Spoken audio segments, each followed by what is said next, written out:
Cette décision financière détruit ta vie, sans bruit.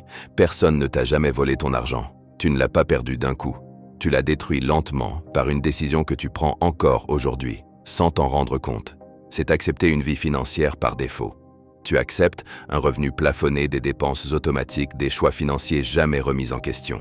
Tu ne décides pas vraiment. Tu laisses le système décider pour toi. Salaire qui tombe, facture, loisirs, fin du mois. Puis tu recommences, encore, pendant 30 ou 40 ans. Ce n'est pas une erreur spectaculaire, c'est une erreur silencieuse. Prenons deux personnes, même âge, même diplôme, même salaire au départ. Personne n'a, elle accepte. Le salaire sans négocier les dépenses, normales, les crédits, logiques, l'idée qu'on verra plus tard. Elle ne fait rien de stupide. Elle ne fait rien de stratégique non plus. Personne B, elle fait une chose différente, une seule. Elle réfléchit en termes de décision, pas d'habitude. Chaque choix financier passe par une question simple. Est-ce que cette décision m'achète de la liberté ou m'en vole? Résultat après 10-15 ans. Même travail, mais plus d'options, même vie, mais moins de stress, même monde, mais pas la même trajectoire. La différence ne vient pas de l'argent gagné.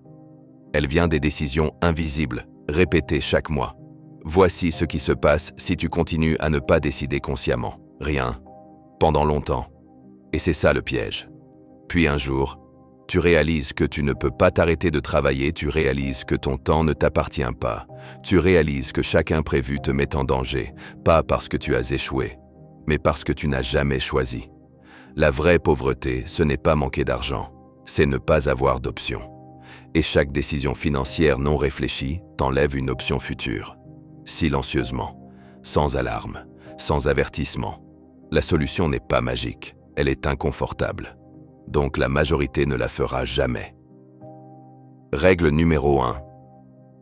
Toute décision financière doit avoir un but clair. Pas « tout le monde fait comme ça, c'est normal, on verra plus tard ». Mais liberté, sécurité, contrôle.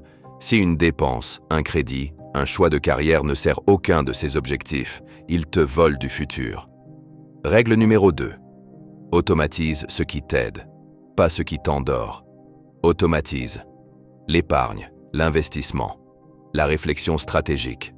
Pas les abonnements inutiles, les crédits longs, le confort qui t'endort.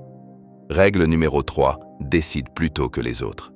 La majorité attend, plus de salaire, plus de temps, plus de sécurité. Ce moment n'arrive jamais. La décision financière qui détruit ta vie n'est pas spectaculaire, elle est quotidienne. C'est celle de ne pas décider consciemment. Chaque mois où tu laisses ton argent partir sans stratégie, tu échanges du futur contre du confort temporaire. La question n'est pas « est-ce que tu gagnes assez ?» La vraie question est « est-ce que tes décisions t'emmènent quelque part ou te maintiennent sur place ?» Si cette vidéo t'a dérangé, c'est probablement qu'elle te concernait. Et parfois, c'est exactement ce dont on a besoin pour changer.